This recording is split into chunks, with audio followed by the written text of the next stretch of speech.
This podcast is a quest for well-being, a quest for a meaningful life through the exploration of fundamental truth. Enlightening ideas, insights on physical, mental, and spiritual health. The inspiration is love. The aspiration is to awaken new ways of thinking that can lead us to a new way of being well. Welcome to Body, Mind, and Soul Healing Conversations.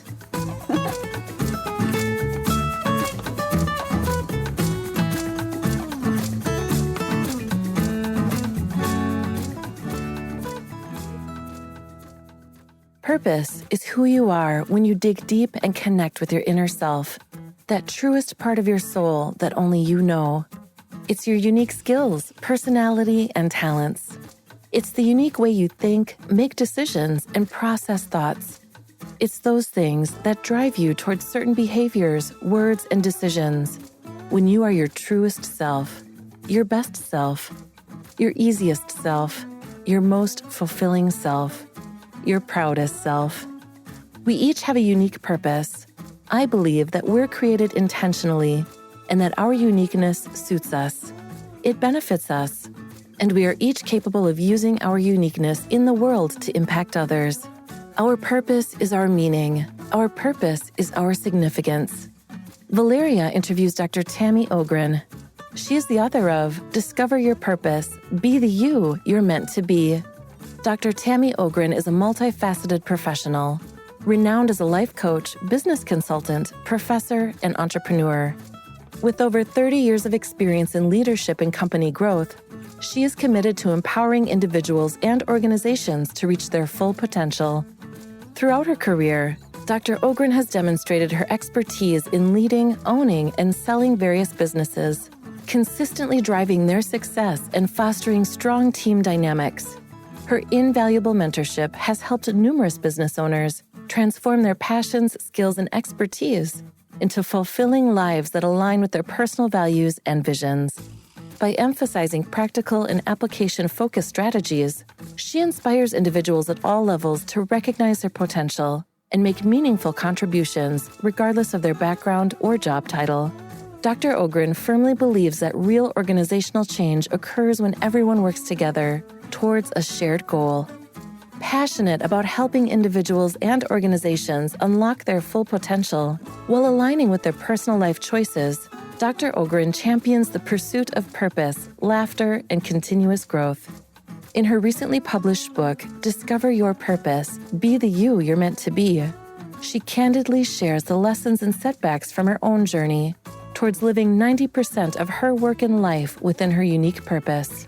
Over the past decade, she has worked closely with over 1,000 individuals, assisting them in identifying their individual purposes and developing strategies to leverage their natural strengths and uniqueness. Meet Dr. Ogren at expandwithpurpose.com. Here's the interview with Dr. Tammy Ogren.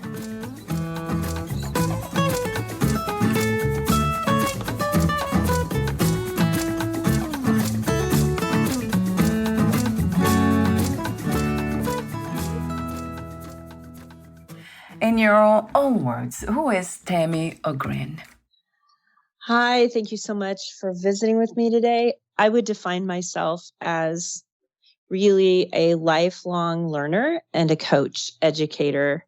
No matter what career I've been in my life, I seek to learn and to really help others be better than they were yesterday. Yes, that sounds beautiful. How did you uncover this truth about yourself, Tammy? I just as a young professional in a business that went bankrupt and we started over, I just loved learning all parts of this really small business that grew really fast. And so I just realized that everything we did, from setting up accounting books to running, getting a new database created, from old file folders to phone systems, I wanted to learn how they worked. And that was when I really started realizing I saw it. I was curious about the world. Yeah. Would you say that curiosity is the first step in finding our purpose? Yes. I would say the first step is even recognizing that it exists, that we are just really unique beings. I spent a lot of my life emulating other people and thinking I needed to be like people I admired. And life really changed when I recognized my uniqueness works for me, and that's just real. Yes, right. And I wonder why we do this, because that was my experience too, kind of navigating reality through the eyes of others and how it was perceived, what was expected from me, and etc. And my belief systems, of course, limiting ones from childhood. Mm-hmm. Do you believe that life has, I mean, you talk about this intention, design, that life has a design, and we are life itself, of course. That's the way I see it. So it applies to each one of us. Or this is something that is, it depends on our own soul's journey and our own recognition, as you said, of having a purpose. Yeah, I definitely believe that we are each created and here with intention and with uniqueness that suits us. You ask, wonder why we emulate other people. I think as children, we're often taught that success being us, be at our best, for us to be at our best, we have to work really hard at that. And so I think we're just kind of learn from very young to think about the things we're not so good at, or the things that are not natural for us, or not easy, and don't learn to appreciate those things that are natural and easy for us. Right. I love that message in your book. Mm-hmm. I love the way you say that. I copy and pasted. Yeah, you say, what if the reality is that we succeed when we do those things that are easiest for us, the things we are passionate about, and those things we innately know how to do, ? When we rest in the reality of our own authenticity, life is calmer.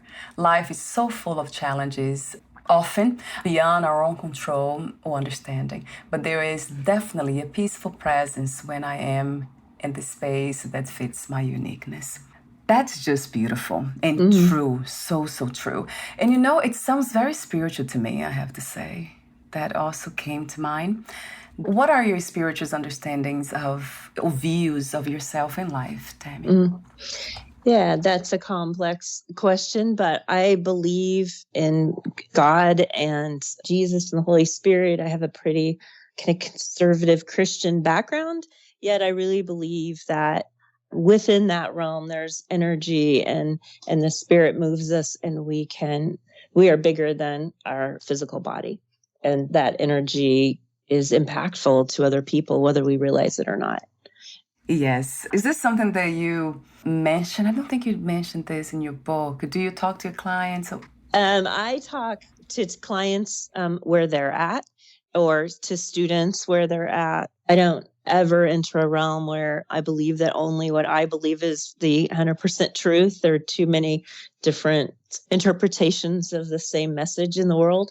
So I feel pretty open to just the idea that whatever, I think I say this maybe in the book, but I say it a lot, whatever your God is and whatever your truth is, I just believe that it is bigger than us. And for me, that's God, it's the Holy Spirit. And it's also guides that guide me, and they show up in all different forms. It could be physical forms or dreams or energy. Yes. Yeah, that's one of my, let's say, guiding principles, spiritual philosophies, spiritual truth, that, of course, match my own understandings of life.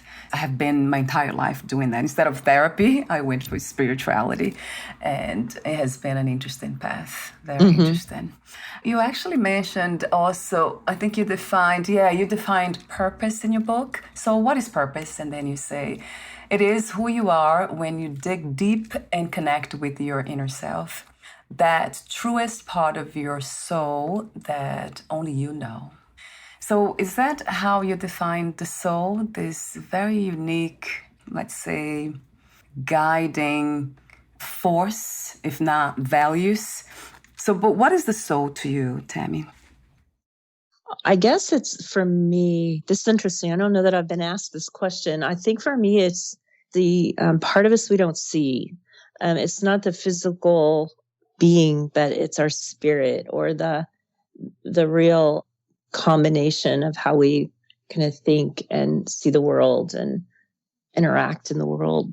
That's so vague. I don't tend to be that kind of vague, but it's the part of us that we don't see, but we know.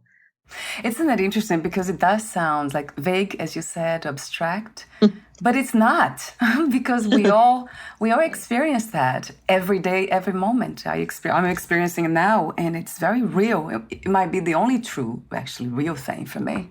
It's what the heart is saying, the soul is saying to me. Right. It's interesting how we have learned also to ignore that voice. That's called, some people call it intuition, the voice of God.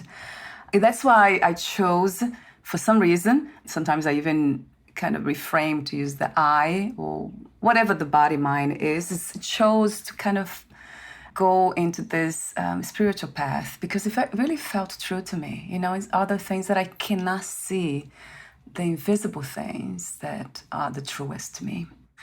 And that's fun, kind of having a conversation about things that we cannot easily put into words. And maybe that's why for you it was not easy to define or what soul is. Right. That part of us, we're so consumed with the physical being right, that it's the digging. When I say digging deep, it's beyond those things we're told about ourselves, that we believe about ourselves. It's the voice inside of us. I do believe in intuition and gut instinct, and that we know things that we can't explain. We know. Right. Oh my God. Yes, a billion times Yeah, to that truth. Right. Yes. And I love the way you said that we almost like we have been indoctrinated into this path of believing what we see with the eyes, the physical eyes.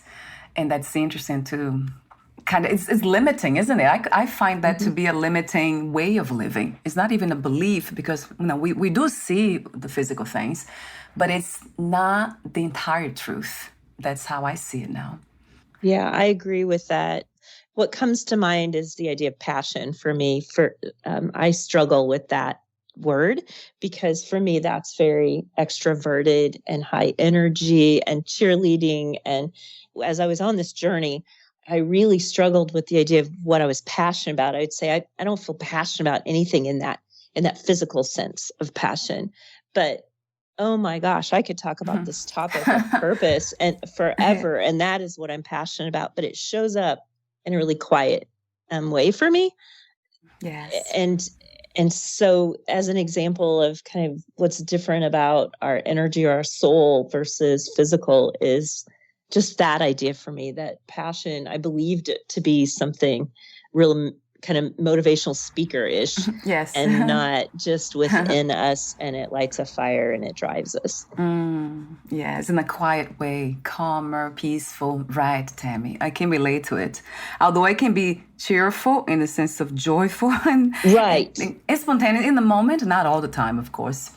But especially when I meet other people and I have these kinds of conversations, that's really like the heart opens and then I can't help it but have a smile on my face and just jump around here in my chair.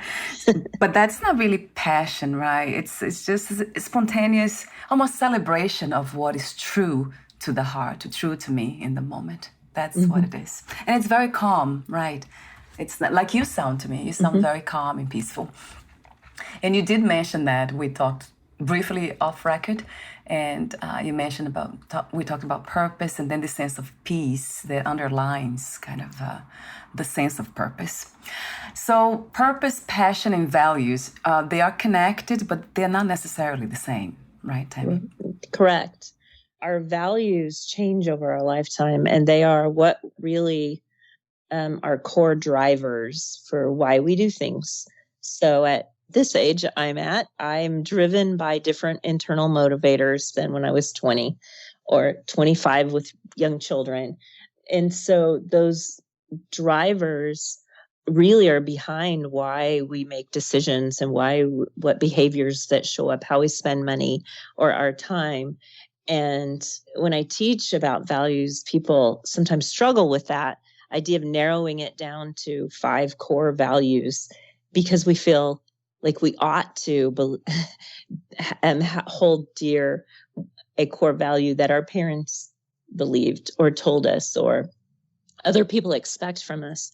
And so I kind of go through a test with people to say, how does this show up in your life? And so our values drive us, and our passion is what we really care about, and we're kind of connected to, and to me, in a way of interest. I really care about that. I'm interested. I want to learn more. It's the if I look around, it shows up by books on my bookshelf or a web browser that I've been seeking. It's the things we want to learn about. And our purpose is for me, the combination of our personality and our values and our passion and our unique talents and skills. And when I pull all those together, then I can say, oh, here's some themes that go across those. And here's what that means in my life.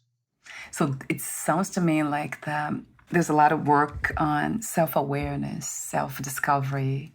Yeah, I think about meditation a lot of times, but I don't know if that's really needed. It was my case, but for most of us, a coach, a guide like yourself, it's enough, because I know the value of that too. It's incredible to have almost an external voice saying what we want to hear, and we don't have the courage to really say ourselves.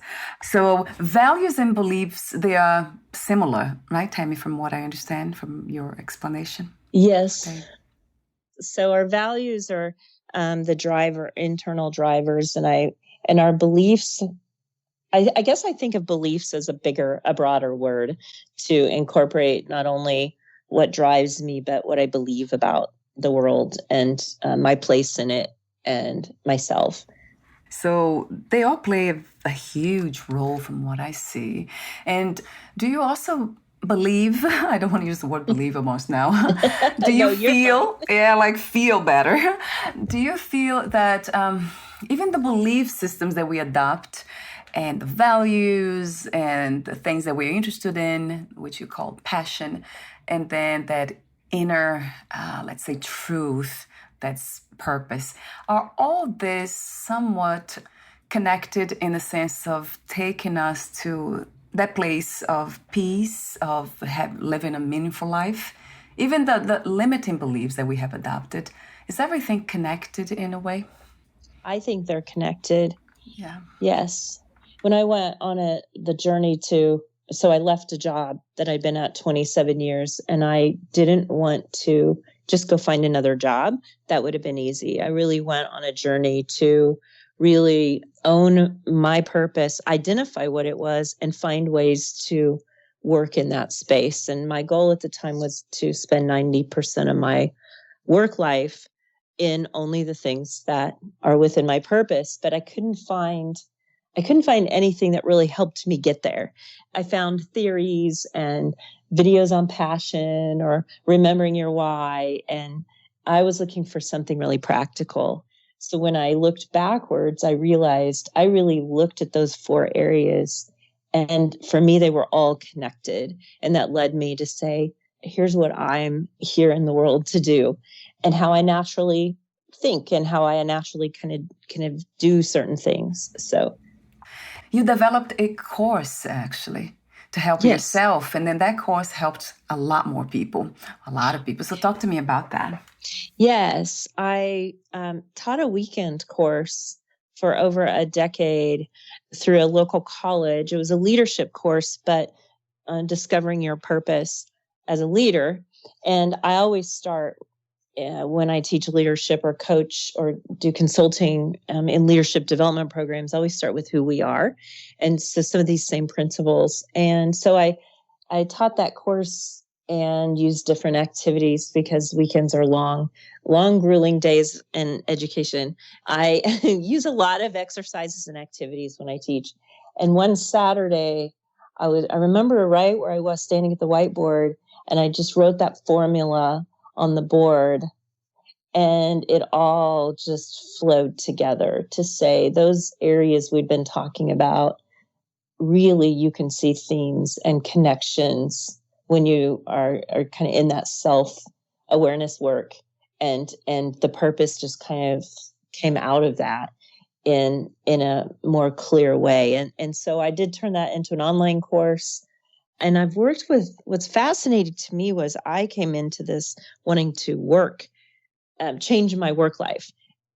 That was my goal. But I've worked with last year about 80 women who were retiring or retired, and recognizing, finding their purpose at a stage in life, just to not say yes to everything, but to say yes to the right opportunities to spend their time in.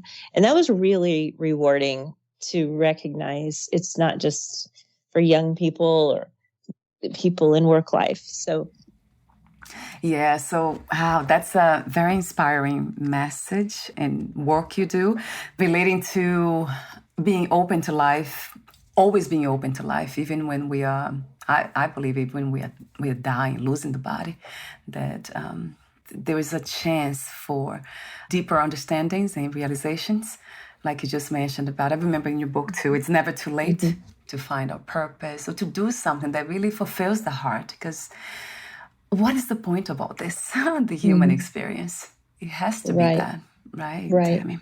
Right. What do you feel is the main purpose of the human experience? So I think connection. I think that we can't exist without connection, and we don't know what that connection leads to. I'm amazed at how impactful we are to other people, other causes that we don't even know in the moment we're connecting with someone. So connection, all things that we accomplish while we're on earth, I think come through that really simple word of connecting. There's something you say in your book that caught my attention about being true to oneself. That's I think it was a quote. Let me see. You say, I think chapter 2, don't play small. You say, embracing our own vulnerability allows others to be free. Right. So it's being true to ourselves, right? I mean, vulnerability to me, that's what it kind of translates into. Being true, living from our own truth, not trying to hide when we are afraid, when we're not feeling okay, we're not feeling good. That's something that I live for too, Tammy. I absolutely believe that vulnerability and connection, those are up on my whiteboard. Actually, as I'm looking at it, the idea that I do believe that when I also came out of leadership as a woman in business management, and I think that we somehow believe we have to be tough and strong. And I'm teaching at a women's college right now, and I feel like that message is part of the reason I'm there, is to teach young women that to be vulnerable in a confident way is really empowering to other people. And I do believe that when we open ourselves up, we allow other people that freedom to open up as well. And then we connect in a way we can't do when we have shields up or are protecting ourselves. Yes, another billion times yes to that truth. I feel an expansion almost immediate growth when I'm coming from that place. Like with my husband, it's not easy a lot of times because he closed the door a lot, the shield, as a man, right. Trying to be strong, trying to be this and that. So a lot of times I have to be I'm open all the time, but a lot of times it feels very almost like uncomfortable to be in the presence of people who are kind of trying to hide or trying to be what they are not. And that's so clear to me what they are. Right. I know you work with women. Do you also see that we women have not the responsibility, I would say at some level, yeah, we are responsible for that too, to help men to do the same? Right. Absolutely. And I have found myself in situations of of helping women. That was not my intent at all. Yeah. But I do think that I've worked with lots of men who also demonstrated vulnerabilities, and we connected and worked well. But there is a difference, right? There's a culture tells us something different. We're made up differently. And so it's a different conversation. My daughter played competitive soccer, and she had a competitive soccer coach when she was like middle school. And I remember him saying, I asked why he coached women. And he said, I realize when I coach boys or men, I'm constantly telling them they're not quite as good as they think they are. And when I coach women or girls, I'm constantly telling them they're better than they think they are. Wow. And so he was drawn to the idea of lifting them up instead of kind of drawing them in. And that really stuck with me. I think that for me, that is true. Sometimes it's a very generalist statement, but with men and women. Right. So it's, we are not the same because, the cultural, let's say, beliefs. That said, Tammy, I see for women, we have this so many ideas that they are not true. Limiting beliefs, as you say in your book, there are so many of them there. And then for men, they are different, right? But in the end, I really believe that we are all looking for one thing only, that is to be happy and to be peaceful. All of us want one thing. But because we're not aware of how our inner world works, and then we just kind of almost distance ourselves from our own goal, our own major goal in life. And that is sad to see. And I say the word sad because often I get sad when I see people going through situations kind of like my husband, for example, and I can't really help him. I just can help him by being myself is the only way, not trying to change him, because I have tried that too, of course, for many years. Right. It didn't work. No, that does not work. No. So I changed I just kind of naturally changed the way of doing that.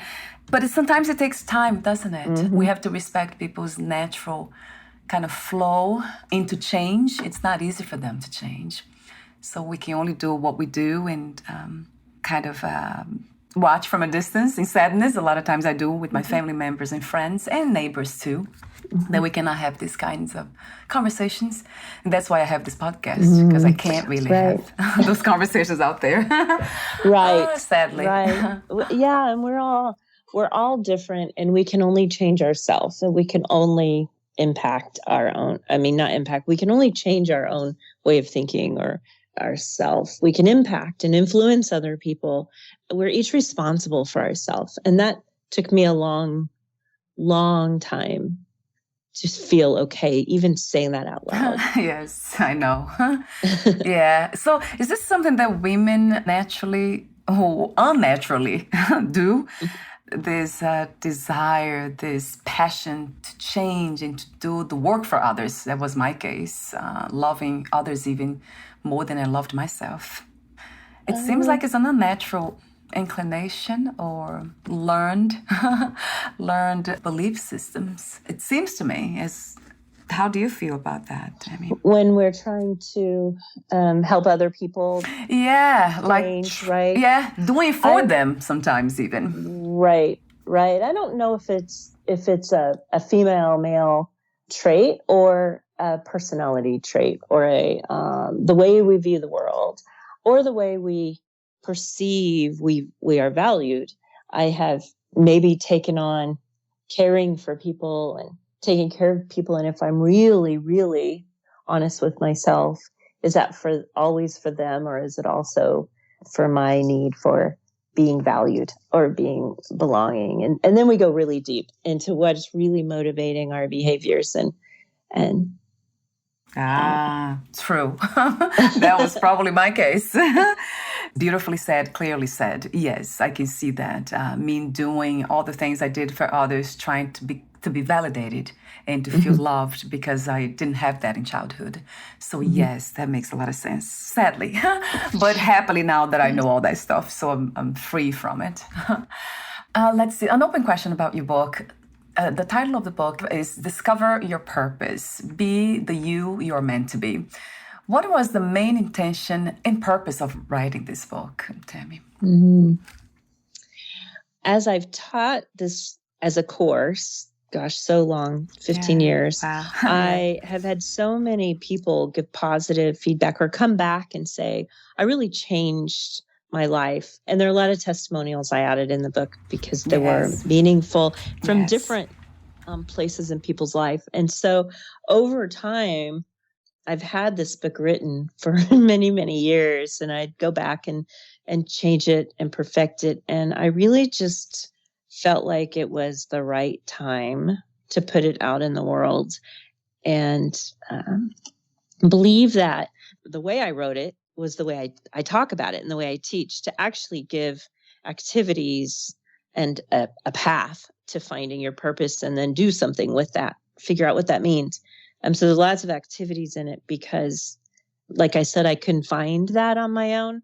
Yeah, so that's really why I wrote it. And you mentioned that it felt fun. Yes, and I've had several people tell me that. And that was my intention, because this is a deep topic.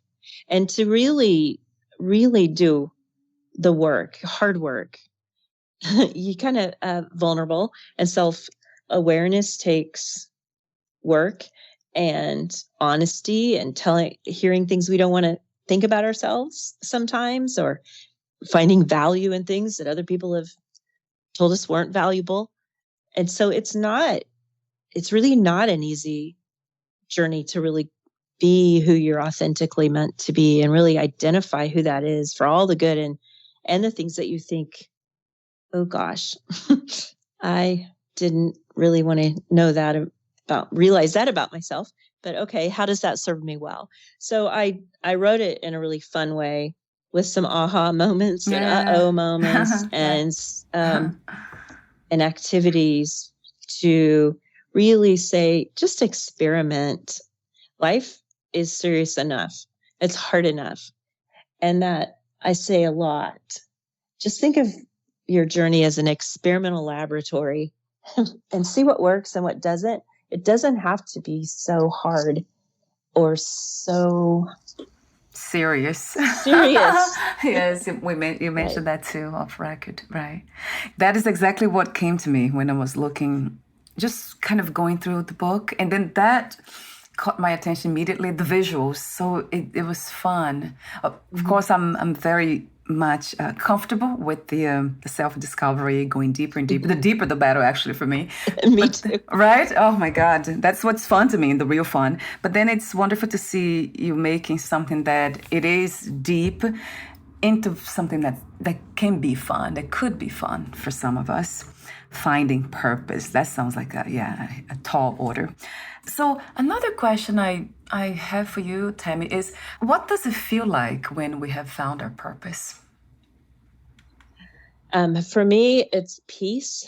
And it's, if I say I feel settled in to kind of who I am, I feel settled and at ease when I really recognize that. And I feel like it doesn't mean that I don't work hard.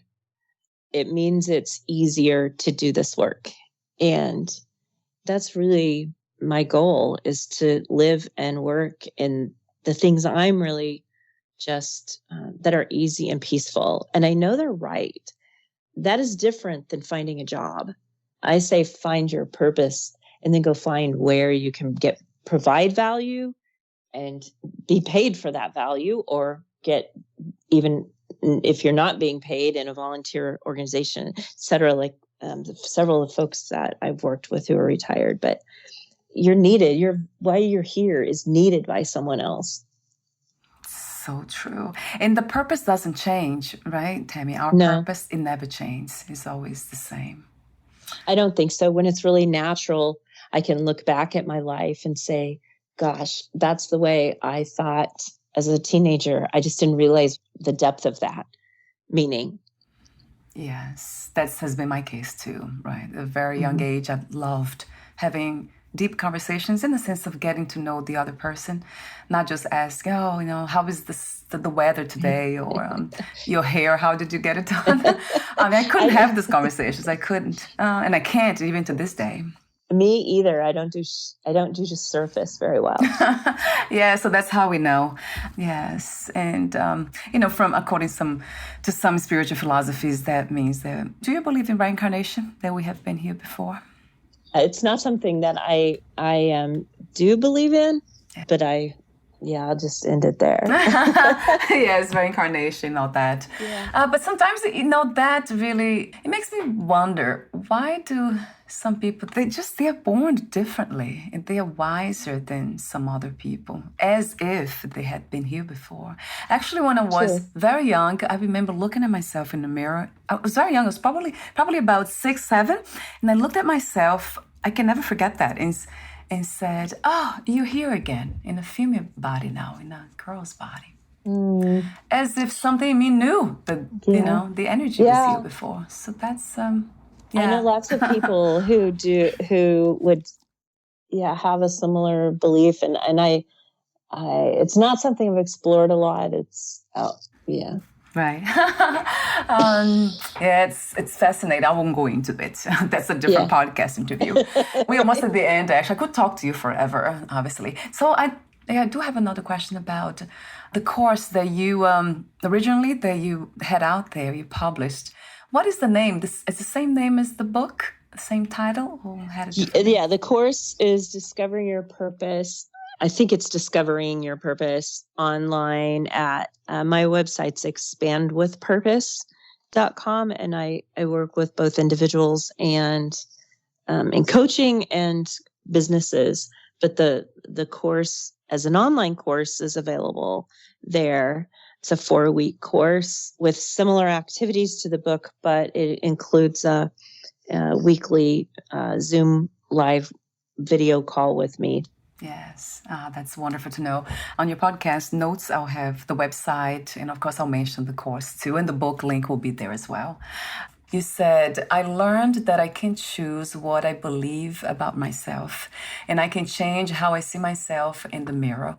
The power of free will allows us to break free from that which binds us and stops us from fulfilling our own purpose. That's powerful too, empowering as well. And my story, at least, and I think many other people's story, is we know who we are based on what people have told us about ourselves. And from young children and relationships, et cetera, et cetera, et cetera. And to peel all of that noise away and say, who am I? Who am I really? Can be really scary too. One part of the book, I talk about really looking at yourself in the mirror and saying, I love you to yourself. And that feels really awkward and intimidating. And so maybe you just need to start with, I like you for something about ourselves. And we just believe what we're told or what we're rewarded for or focused on in our life. And so for me, it was really a couple of times in my life that I really kind of looked in the mirror and said, who are you? And then make a commitment to live in that space, to really own it and be proud of it. Let me say it that way. And I work with people who have a really hard time saying the things that they're good at doing because it feels arrogant and they're taught to be humble. And so we talk about what's the difference of confidence and arrogance. And humility can be a weakness as well as a strength. I usually say being kind but true. I love expressing my truth with kindness. And I can throw a little bit of sense of humor there. That helps. Yeah. Right? With some people when relating, because I love relationships and relating well with others. So I would not try to push, my truth in an arrogant way, as you said. I would be humble, but in a kind way. I use kindness more than being humble. I guess that goes hand in hand, perhaps. Right. You say kindness a lot. That's struck me as well, that we can be honest and to ourselves with kindness. Yes. And laugh at ourselves rather than worry about things for, weeks because we said something or did something we feel embarrassed by or wish we would have done it differently. It doesn't serve us well to continue to worry about it. learn from it, laugh about it, move on. Most things we do aren't kind of taking us down. They're just a step in the journey. Ah, yes, that's beautiful. Thank you so much, Tammy, for being you. Thank you. So we're almost at the end. I want to mention the how to identify the emotions that are aligned with a specific belief. And you have, I think you have this called the emotion wheel, I believe. Yes. You have that there. I have seen that before, but wow, that has a lot of details in there. All kinds of emotions. Do you want to explain how that works as well for a moment, Tammy?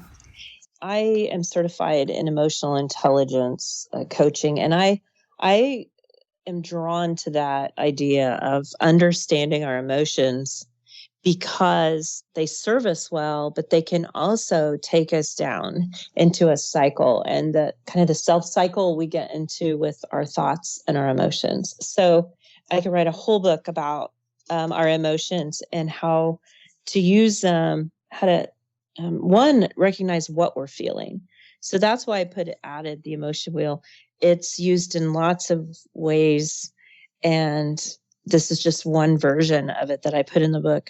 But to even recognize what we're feeling, this beyond the big 7 categories of sad, mad, and fear, love, joy, surprise, to go deeper changes our conversation.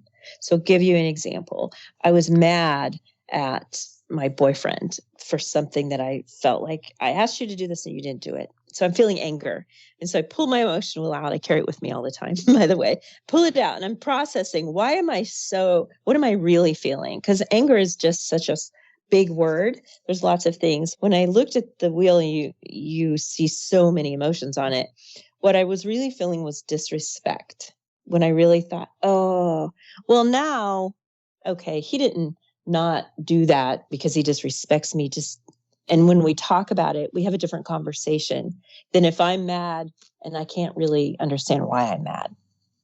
Did I explain that well? Yes. So it is, again, going deeper into it, right? Yes, deep. Yes. Wow, that takes a lot of courage. You made me think about a situation that happened recently. I have a team. I work with a lot of people. And one of my team members did something that it felt that way, exactly as you said. I felt disrespected. I felt angry first, mad. And then I was looking deeper into it. Well, why am I feeling this way? And then disrespect came. I remember even using the word. But then something else came and said, no, it's a sense of justice. Yeah, I know that we all do behave from truth that we are taught to, that guides us. Most of us don't know really why we are doing what we are doing. That's why I go back to spirituality, that life is just very much, it's a mystery in that sense. And just everything's connected. And in the end, I had to kind of go deeper into it to understand that it was a sense of injustice. And it's almost like, it's not that I need God in that sense, God needs me. If I see somebody being abused, I have to do something. I have to call 911, the police. I have to do something because that's the way that justice would be, or love would manifest. So I felt that way. And then the sense then came after forgiveness and just relaxing into, it's okay.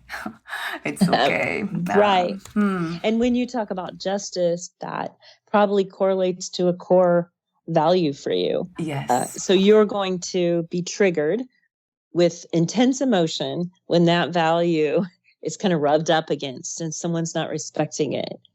And so when you know that, as example, then I set that expectation for my team, or I talk about it up front. Oh gosh, these are really important. For me, it's accountability. So I might let students turn in late work and get 10% off or something, but it really rubs me wrong because just do what you're supposed to do. And so I say that on day one now when I realize, why would I get so upset through a semester when I told them they could turn in late work, they take the penalty, and I'm irritated by it. Yeah, so yes. The emotions connect. Yeah, I think that's pretty interesting when we talk about values, how intense emotions when someone does something generally will relate back to some core value for us. Yes. So the emotion wheel helps us really dig deeper into what am I really feeling? So we have a broader vocabulary, and then we can connect that emotion to a physical feeling, and they show up in our body differently. So then if I get a certain headache in a certain spot in the back of my neck, I know that's connected to a certain emotion, and I'm alert. Okay, what's happening around me now? Instead of ignoring those signs. Oh, yes, we don't want to do that, ignore. So it's fascinating how complex, interesting, fascinating it is to be a human.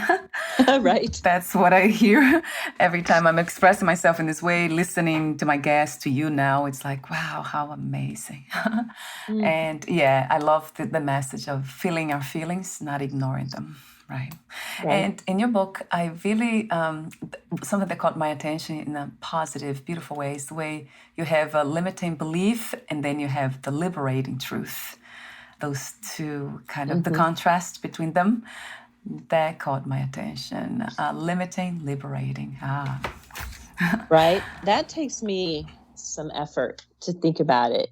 When I really, first, to be honest enough to say, what are my limiting beliefs? When I was going to leave a job and I was the major breadwinner, there were a lot of limiting beliefs there.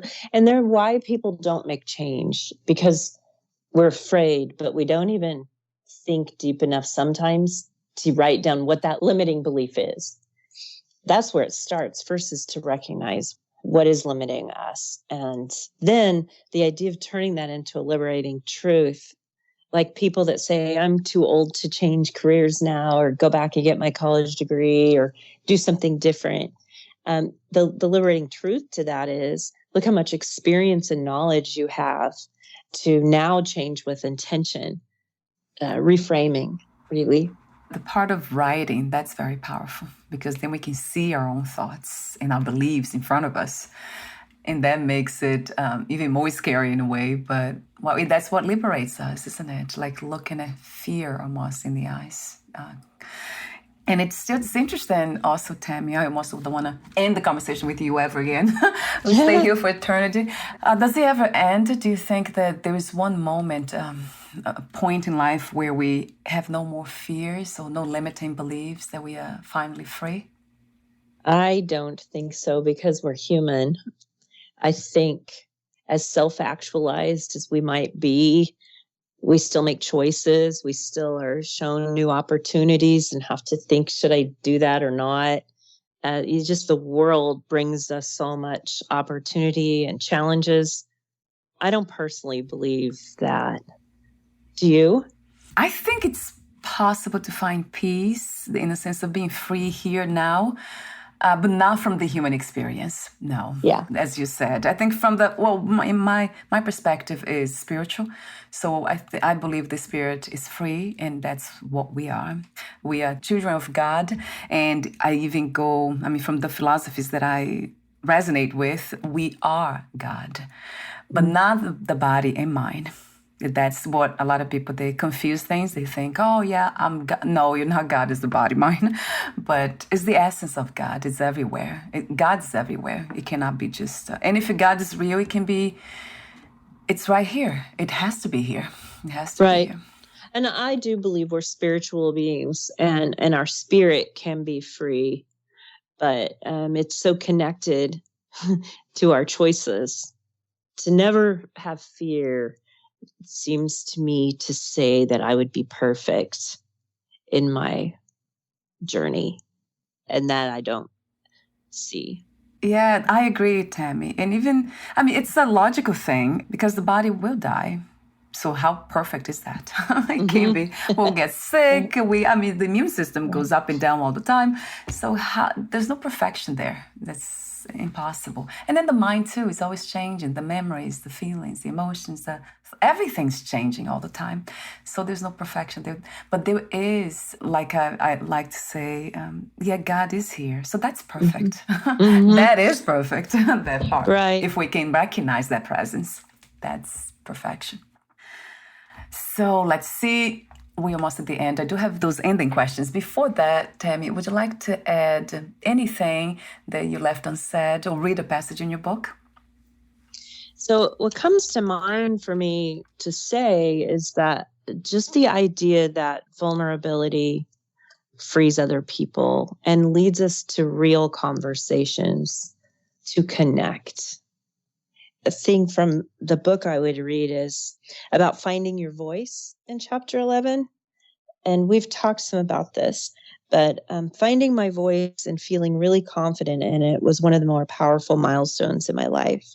I used to spend time and energy trying to emulate mentors or measure up to those I respected. I worried about how motivating I was, if I was enough.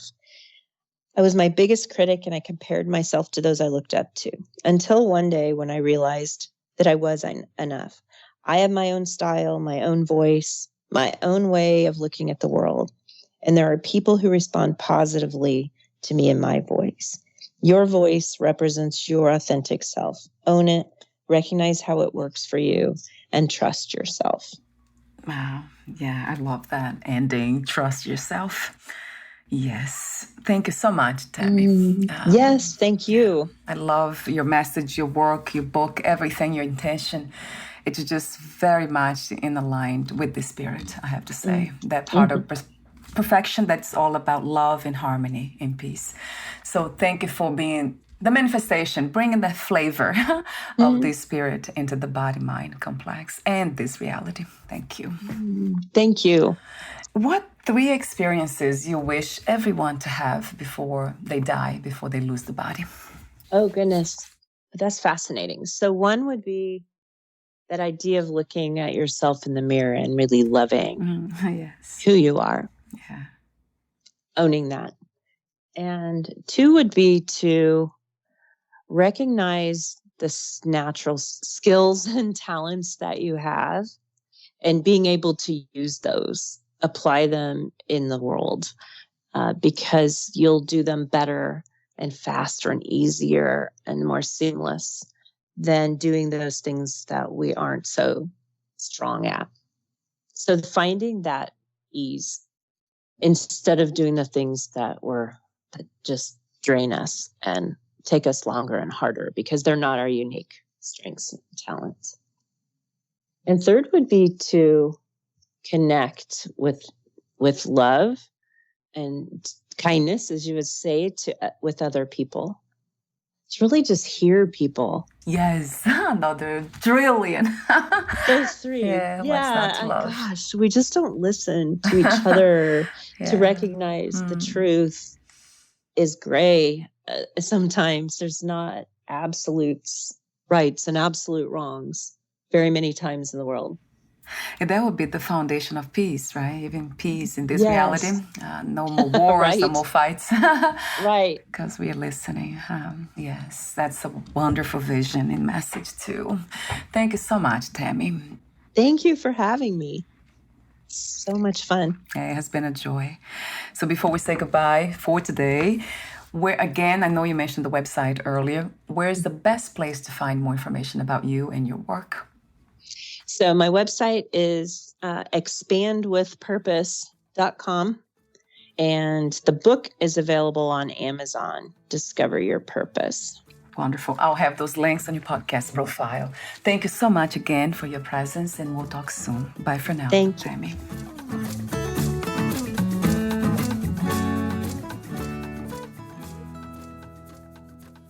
Thank you for listening.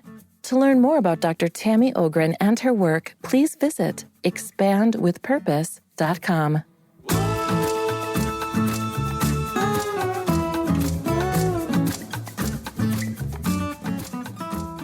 To learn more about this podcast, please visit fitforjoy.org/podcast. Thank you again for listening, and bye for now.